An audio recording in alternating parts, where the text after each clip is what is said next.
C'est terminé. Je refuse de continuer. Voilà les mots glaçants lâchés par un membre du cercle intime de la prodige Caitlin Clark. Et la toile s'est embrasée comme une supernova. La joueuse avec la plus grande aura du basket féminin, l'unique Caitlin Clark. L'université de l'Iowa a fait trembler le monde en annonçant que la star absolue des parquets n'avait pas simplement déclaré forfait pour un match mineur. Elle a carrément tourné le dos à l'armada nationale après un duel frontal avec la coach Cara Lawson, un choc des titans que personne n'avait vu venir. Aucun avertissement, aucune conférence de presse. Un silence de mort, suivi d'un chaos absolu. Les fans hurlent à la trahison, les experts sont pétrifiés. Mais la vérité derrière cette guerre de vestiaire est infiniment plus sombre que tout ce qui a fuité jusqu'à présent. Accrochez-vous bien, car dans les prochaines minutes, nous allons briser les sceaux de cette vérité que le système veut à tout prix vous cacher. Un nom crucial manquait à l'appel.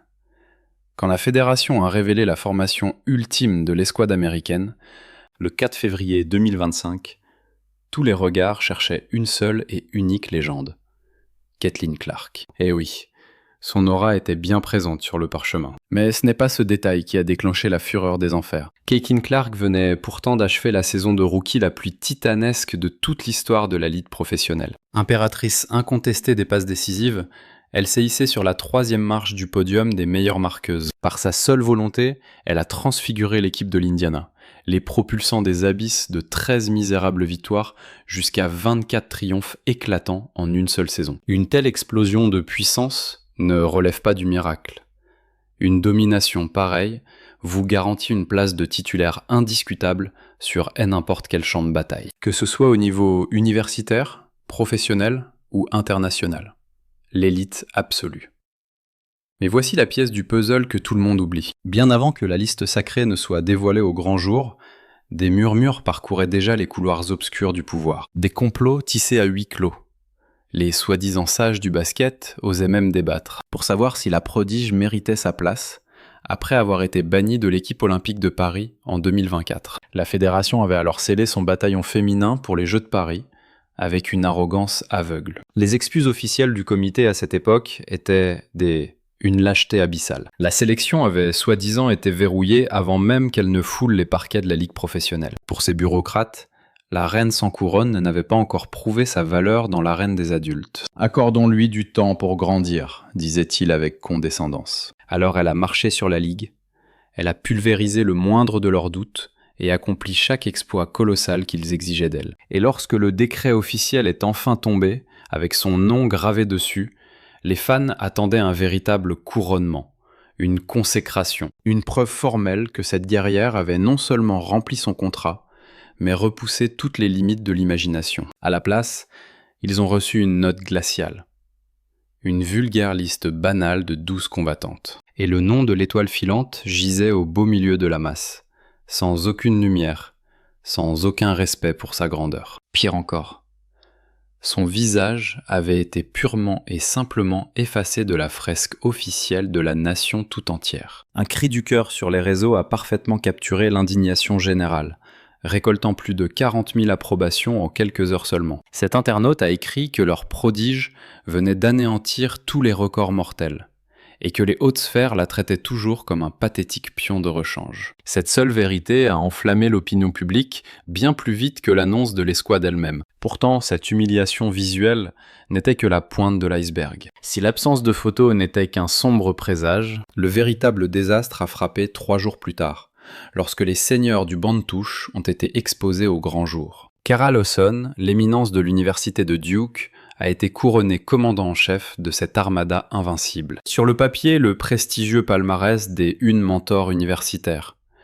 Mais dans la cruelle réalité du terrain, c'était l'architecte d'un système qui avait entamé la saison 2024 à 2025 dans le top 10 élitiste avant de s'effondrer pitoyablement pour devenir la formation offensive la plus rouillée et stérile de tout le continent. L'occupation spatiale de Duke était une véritable catastrophe toute l'année. Leur circulation de balles ressemblait à un corps à l'agonie. Et face à la pression écrasante des moments fatidiques, leur force de frappe se désintégrait. De nombreux analystes, elle avait hurlé sur la place publique tout au long de la saison. Et aujourd'hui, c'est cette même doctrine offensive archaïque que l'on s'apprêtait à enchaîner aux chevilles de l'équipe nationale. Une escouade pourtant débordante de puissance pure. L'arsenal offensif le plus dévastateur que le basket féminin ait jamais rassemblé sur un même champ de bataille. Et c'est bien ça qui défie toute logique. Vous invoquez des prodiges absolus. Caitlin Clark, Paige Bueckers, Angel Reese, Kelsey Plum, A'ja et Chelsea Gray. Des monstres capables d'écraser un match à elles seules sur un simple coup d'éclat. Mais l'architecture tactique bâtie autour de ces légendes ne dit pas du tout « laissez parler votre instinct de tueuse ». Elle hurle plutôt « cadenassez le rythme et sacrifiez-vous pour le système ». Ce gouffre béant entre le génie pur sur le parquet et la dictature stratégique imposée d'en haut, c'est là que l'étincelle de la discorde s'est allumée. Et la véritable tempête a éclaté quand les noms de l'état-major ont fuité dans l'ombre. Car une seule de ces présences a fait basculer toute la destinée de l'équipe. Le spectre de Stephanie White. Mettons les choses au clair, ici et maintenant. Stephanie White n'est en aucun cas une commandante de bas étage. La nouvelle tacticienne en chef du Fever débarque dans l'Indiana, armée d'un des palmarès les plus légendaires du milieu. Son aura n'est pas remise en question. Elle a raflé le titre suprême d'entraîneuse de l'année avec le Sun du Connecticut en 2023 et a propulsé l'Indiana vers un sommet historique de 24 victoires dès sa toute première saison en 2025. Dans n'importe quelle dimension, c'est un mentor inébranlable, forgé par les guerres du championnat, une stratège qui maîtrise son art à la perfection. Mais voilà la sombre vérité qui rend son ombre si étouffante au sein de la sélection américaine. Ces fils du destin se sont croisés avec la fédération à 4 reprises, en moins de 12 mois. En avril 2024, White infiltre le camp national comme superviseuse. Une louve solitaire à l'époque, sans aucune équipe sous ses ordres, mais son regard scrutait déjà sa proie. Octobre 2024, l'échiquier tremble. Elle est couronnée à la tête du Fever de l'Indiana, un trône qu'elle connaissait sur le bout des doigts, puisqu'en 2015, elle dirigeait déjà cette même armée, devenant la première novice de l'histoire à guider son équipe jusqu'aux portes des finales. Un retour triomphal au bercail, le sanctuaire exact où évolue la prodige Caitlin Clark. Décembre 2024, l'ombre de White plane à nouveau sur le camp américain, cette fois dans la peau d'une adjointe. Mars 2025, la sentence tombe. Elle intègre officiellement le comité stratégique. Pour les qualifications meurtrières de la Coupe du Monde FIBA à San Juan, sur les terres de Porto Rico. 4 apparitions. 4 théâtres d'opération. Tous liés à l'orbite gravitationnelle d'une seule et même étoile. Prenez un instant pour mesurer le poids terrifiant de cette réalité. Oubliez la théorie, plongez dans l'enfer du vestiaire. Clark venait de survivre à 6 mois entiers sous le régime de fer de White. Chaque session vidéo, chaque souffrance à l'entraînement, chaque coup de sifflet mortel. Tout son univers était écrasé par la vision implacable d'un seul et unique maître. Et quand la guerre de la saison a pris fin, Clark n'a trouvé aucune échappatoire. Aucun silence pour fuir cette voix. Aucun refuge pour purifier son esprit. Un vide pourtant vital pour forger les légendes de ce sport. Ces monstres sacrés ont besoin d'un air nouveau pour s'élever. D'un mentor qui bouscule leurs certitudes avec de nouveaux défis, d'une doctrine inédite qui les force à pulvériser leurs propres limites. Ce n'est en aucun cas une attaque contre un général en particulier. C'est la loi absolue de l'évolution au sommet de la hiérarchie. Mais ce rituel de passage, Clark en a été cruellement privé. Le fantôme de White l'a traqué jusqu'en sélection.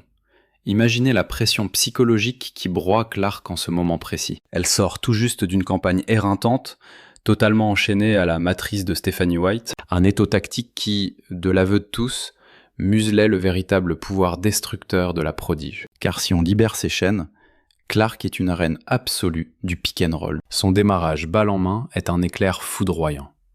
Elle scanne les lignes ennemies avec une acuité que seuls les dieux de ce jeu possèdent. Mais la doctrine de White, dans l'Indiana, exigeait une rigueur militaire, glaciale et méthodique. Des assauts orchestrés par les vétérans et un tempo lourd, cadenassé jusqu'à la dernière goutte de l'horloge. Pour sa saison de rookie, Clark a pulvérisé tous les compteurs. Une moyenne titanesque de 19,2 points, 8,4 passes et 5,7 rebonds. Ce sont des statistiques légendaires. Mais les analystes ont remarqué une anomalie terrifiante. Dans le dernier quart-temps des matchs serrés, son implication chutait brutalement. Alors qu'elle aurait dû être l'arme fatale absolue, le nombre de ses tirs s'effondrait dans les moments critiques. Une séquence précise hante encore les esprits. / le match 2 des playoffs contre Connecticut. Les fans ne l'oublieront jamais. Indiana était menée de 4 points, avec seulement 3 minutes restantes au chronomètre. Clark avait déjà inscrit 22 points. Elle était complètement dans la zone, le prodige intouchable du terrain. Et pourtant, ils ont perdu la bataille. Et pire encore, ils ont perdu toute la série. Cet instant précis a révélé une vérité glaçante.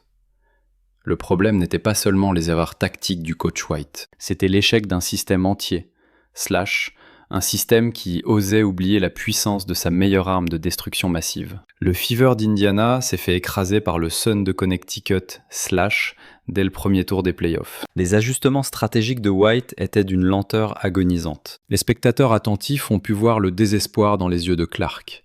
Une frustration brûlante lors de 2 de ces affrontements. Voilà la dure réalité de l'expérience Caitlin Clark. Un génie étouffé par son propre camp. Mais pour les supporters les plus fidèles, voici la vérité qui frappe le plus durement au cœur. Si l'As ne brille pas lors de ce tournoi de qualification, si son temps de jeu est encore une fois bridé, si on l'éloigne de son ballon, si ce maudit système l'enchaîne à nouveau, l'histoire ne blâmera pas la tactique défaillante. C'est la joueuse seule qui portera le fardeau de la défaite. Le système, lui, restera intouchable. C'est un piège mortel. Et avec la présence de White dans ce nouveau staff, les mêmes chaînes invisibles qui l'ont étouffé dans l'Indiana continuent de la traquer sans relâche. Jusque sur la scène internationale, où la pression est décuplée par 10 et les enjeux sont colossaux. La voilà propulsée dans l'équipe nationale américaine, mais l'ombre de ses anciens maîtres plane toujours sur le banc. Ah, il n'y a eu aucune renaissance. Aucune voix nouvelle pour lui ordonner de libérer sa puissance. La page n'a jamais été tournée. Voilà la véritable source de cette rage chez les fans. Ce n'est pas que White soit une mauvaise personne, ni même qu'elle manque de compétences. Mais l'héroïne mérite d'être jugée à sa juste valeur. Par un esprit libre de tout préjugé. Quelqu'un qui n'a pas déjà scellé son opinion sur sa façon de jouer. Mais que s'est-il réellement passé derrière ces portes closes ? Plusieurs informateurs proches de l'équipe ont brisé le silence. Une tension électrique a explosé entre Clark et le staff technique.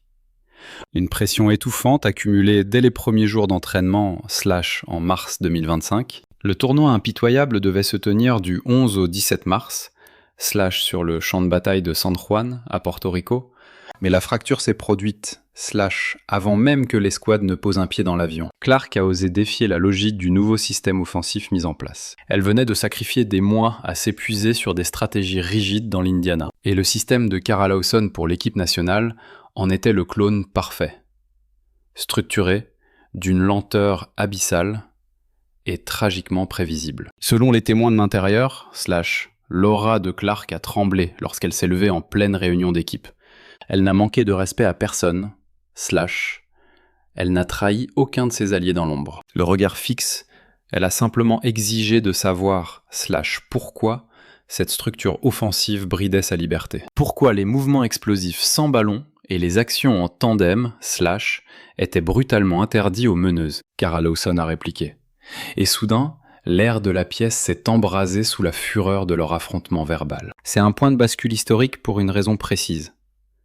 Clark est une guerrière réputée pour sa discipline de fer. Ses anciens mentors à l'université n'ont cessé de louer cette loyauté. C'est le genre de prodige qui écoute dans l'ombre, s'adapte en un éclair, et exécute la sentence sur le terrain. Si elle a décidé de briser le silence devant le groupe, c'est que la coupe de sa frustration débordait depuis bien trop longtemps. Ce n'était pas un simple coup de sang passager, c'était la révolte calculée d'une championne. Le cri d'une joueuse légendaire, qui sentait que sa propre voix était condamnée au silence. Après ce choc frontal, une rumeur glaçante s'y répandue.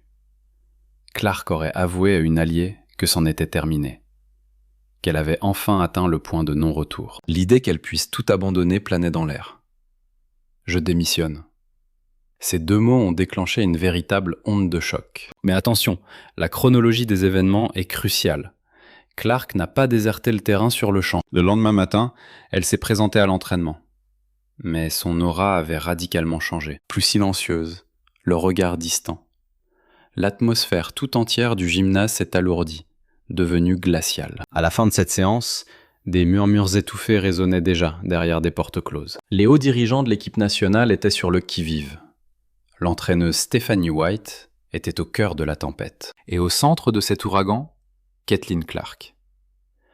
Pourtant, aucun communiqué officiel n'a franchi leurs lèvres, pas la moindre conférence de presse, uniquement un silence de mort. Mais dans l'arène impitoyable des réseaux sociaux, ce silence résonnait infiniment plus fort qu'un cri. Des vidéos volées du camp d'entraînement ont commencé à infiltrer la toile. Des séquences montrant Clark isolée du reste du groupe pendant les pauses, et ce cliché d'elle fuyant l'arène en solitaire. En apparence, rien qui ne puisse ébranler le monde. Mais quand on détient les pièces du puzzle, quand on sait ce qui s'est chuchoté dans cette pièce, chaque image hurle une vérité terrifiante. Internet a instantanément tissé les fils de cette conspiration. Et la réaction a été tout simplement explosive. Car une partie d'échec monumental se joue dans l'ombre. Il ne s'agit pas seulement d'un vulgaire tournoi. Le monde doit ouvrir les yeux sur la véritable envergure de ces enjeux colossaux. Le tournoi de qualification de San Juan, en mars 2025, c'est la toute première épreuve de survie. L'ultime test avant la Coupe du Monde de Berlin en 2026. Et surtout, les Jeux Olympiques de Los Angeles en 2028.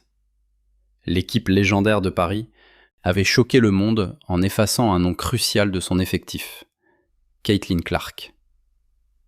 Celles qui brilleront aujourd'hui, celles qui arracheront du temps de jeu pour imposer leur suprématie, forgeront leur destin pour les sélections futures. Mais celles qui seront réduites au banc, celles qui seront forcées d'adopter un style qui bride leur instinct, ou pire, celles enchaînées par des systèmes tactiques qui étouffent leur véritable puissance. Ces joueuses-là devront livrer une guerre sanglante et acharnée pour survivre dans l'élite. Et c'est exactement là que les doutes les plus sombres ont commencé à faire surface. Car si l'on scrute la rotation des arrières de l'équipe américaine, une anomalie vous frappe en plein visage. Chelsea Gray et Kelsey Plum, deux vétéranes redoutables, des piliers intouchables.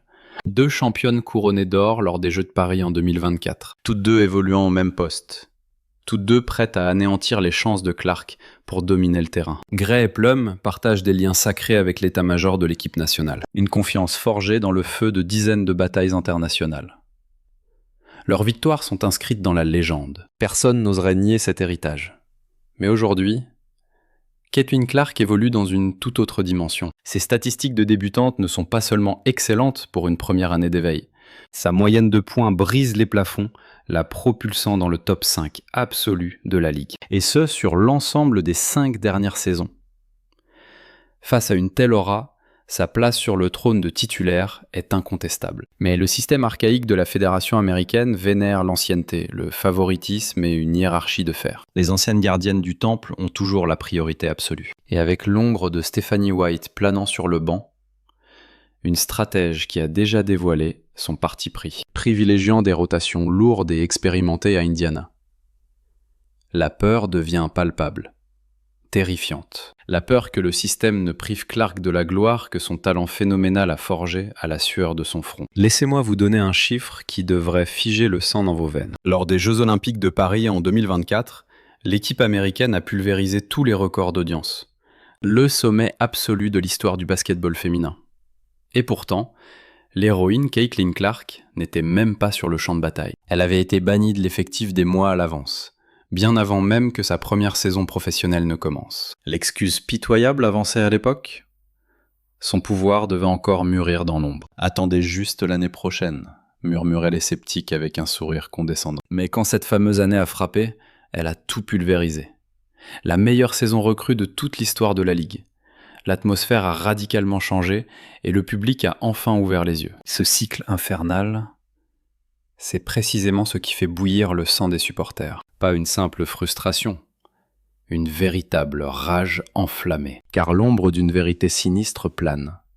Le système entier semble conçu pour brider le talent monstrueux de Clark. Une cage dorée, forgée sur mesure pour la canaliser et protéger jalousement le trône des vétérans. Lorsqu'un prodige de son calibre doit livrer une guerre sanglante juste pour avoir sa chance, L'anomalie est évidente. Le problème ne vient pas de la joueuse, mais bien des fondations de cette ligue. Alors, quel est l'enjeu réel de cette crise? Faisons le point sur le champ de bataille. Clark n'a pas officiellement tourné le dos à l'équipe nationale américaine. Aucune déclaration de reddition n'a été clamée sur la place publique. Pourtant, l'air au camp d'entraînement est si lourd qu'on pourrait le couper au couteau. Les murmures et les complots derrière les portes closes sont une réalité glaçante. Et le fardeau de sa frustration à l'aube de ce tournoi pèse d'un poids écrasant. Cet aspect est vital.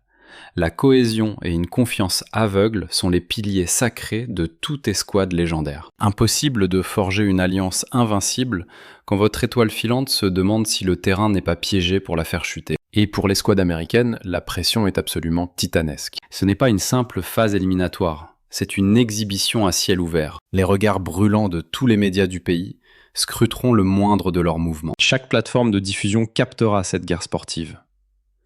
L'armada de 12 guerrières qui vient d'être révélée, Clark, Paige Bueckers, Angel Reese, Aliyah Boston, Chelsea Gray, Kelsey Plum, Kalea Cooper, Dewana Bonner, Ryan Howard, Kiki Eriafen, Jackie Young et Sonia Citron représentent la plus puissante constellation de talents féminins jamais réunis en dehors de la scène olympique. Si cette génération dorée parvient à synchroniser ses auras, cet événement gravera son nom dans la légende comme le sommet incontesté du basketball féminin américain. Mais en cas de chute, si la hiérarchie brise ses étoiles, si le temps de jeu est corrompu, si l'arme qu'est Clark est mal maniée, le désastre sera monumental. Dès lors, les échos ne parleront plus des victoires ou du tournoi. Le monde entier exigera de savoir pourquoi l'empire du basketball américain a lamentablement gâché une lignée aussi divine. Voici la stratégie indispensable pour éviter le chaos. La générale Cara Lawson va devoir briser ses propres chaînes et se montrer adaptable. Sa doctrine rigide, forgée à l'Académie de Duke, est totalement incompatible avec la puissance brute de cette sélection. Elle doit réaliser qu'elle commande désormais des vétérans aguerris, des reines ayant conquis les plus hauts sommets de leur discipline. Le temps de l'Académie est définitivement révolu. Ces monstres des parquets connaissent leur domaine. Quant à Stephanie White, elle doit impérativement relâcher la pression. Sa place dans le quartier général part sans doute d'une intention noble. Elle pense sincèrement apporter sa pierre à l'édifice, mais pour que l'aura de Clark explose véritablement, la prodige a besoin de sentir qu'on la juge avec un regard neuf et impartial. White doit prendre pleinement conscience de cet équilibre extrêmement fragile. De son côté, notre protagoniste va devoir transcender sa colère et fixer son regard sur la victoire finale. Elle a déjà gravé son nom dans les légendes une fois, mais l'horizon s'illumine avec la Coupe du Monde 2026 et les Jeux Olympiques de Los Angeles. La Cité des Anges, célèbre pour ses lumières aveuglantes, son prestige éclatant et son aura multiculturelle, s'apprête à couronner les dieux de l'Olympe pour la 3e fois de son histoire en 2028. Défendre sa patrie, sur son propre territoire. C'est l'apothéose absolue vers laquelle tout son destin converge. Déserter le champ de bataille maintenant, même avec les raisons les plus pures, lui infligerait une blessure bien plus mortelle qu'un simple désaccord de vestiaire. Mais écoutez bien ce qui se trame dans l'ombre. Quel choix! L'univers du basket féminin a subi une mutation irréversible. Et l'étincelle de cette révolution porte un nom. Caitlin Clark. L'aura féroce d'Angel Reese a brisé les codes. Le génie pur de Paige Bueckers a transcendé le jeu. Cette génération prodigieuse a fasciné des millions d'âmes. Des spectateurs qui n'avaient jamais posé les yeux sur un parquet de la ligue féminine de toute leur vie. Les audiences télévisées ont explosé comme une supernova. Les ventes de billets ont fracassé absolument tous les records historiques. Et cette magie n'éclate au grand jour que si l'on laisse ces prodiges libérer leur véritable instinct de prédatrice. La Fédération américaine de basketball ferait bien de réaliser une chose cruciale. Ce nouvel océan de fans n'a que faire d'un système tactique archaïque. Ils ont fait le déplacement pour admirer des légendes en devenir. Et à l'instant même où l'on parle, l'une de ces étoiles se tient au cœur d'un camp d'entraînement à Porto Rico, se demandant en silence si les hautes sphères de ce milieu désirent réellement la voir atteindre le sommet. Cette ombre de doute devrait faire frissonner chaque passionné. Et non, ce n'est pas parce que Caitlin Clark a besoin d'être couvée. Bien au contraire, elle est loin d'être une proie fragile. Son mental est forgé dans l'acier pur. Son corps est une arme redoutable, propulsée par une faim de victoire que très peu d'athlètes oseront un jour effleurer. Ce malaise devrait nous alerter, car le doute qui ronge son esprit est tragiquement légitime, et la réponse que le monde du basket lui crachera au visage. à travers les choix de rotation et les maigres minutes accordées. Qu'il s'agisse de museler l'attaque de Dallas avec un seul ou 0 tir accordé, ou d'admirer la défense de Washington écraser la concurrence, leurs choix tactiques rigides et leurs discours sans âme vont bientôt révéler leur vrai visage. Sont-ils seulement dignes d'affronter cette nouvelle ère ? Le champ de bataille ouvrira ses portes le 11 mars prochain, sous le ciel brûlant de San Juan. L'heure de vérité approche à grands pas. Mais le simple fait que cette guerre silencieuse fasse déjà rage, le simple fait qu'une banale annonce du corps technique ait déclenché un tel brasier de contestation, que 2 petits mots murmurés dans l'ombre d'un gymnase se propagent comme une traînée de poudre sur les réseaux en à peine quelques heures. Tout cela prouve que le point de non-retour a été franchi. L'or et la gloire coulent désormais à flot. L'ultime énigme reste à résoudre. Les maîtres qui tirent les ficelles ont-ils les épaules assez larges pour supporter ce fardeau ? Je le répète avec gravité. Ces décideurs de l'ombre sont-ils seulement prêts à encaisser le choc de cette nouvelle réalité ? Voilà la véritable envergure du désastre. Ce n'est pas un simple affrontement, ni seulement 2 mots perdus dans un gymnase. C'est le point culminant d'une pression suffocante forgée depuis plus d'1 an. Et l'éveil d'une joueuse qui a fini par atteindre ses ultimes limites. Que Clark choisisse d'endurer cette épreuve sur le terrain, ou que l'arène tout entière parte en fumée. Une vérité absolue demeure. Le monde du basket féminin ne retombera plus jamais dans les abysses de l'oubli. Ce navire maudit a définitivement quitté le port. Désormais, les seigneurs de ce sport sont face à leur destin. Vont-ils chevaucher cette vague révolutionnaire, ou finiront-ils engloutis dans son sillage impitoyable ? Libérez la fureur de vos propres pensées dans les commentaires, dès maintenant. Notre héroïne doit-elle serrer les poings et se battre ? Ou fuir cette arène toxique était-il son coup de maître ? Nous lirons la moindre de vos théories. Si votre âme palpite réellement à l'idée de suivre le dénouement de cette épopée grandiose, restez sur vos gardes.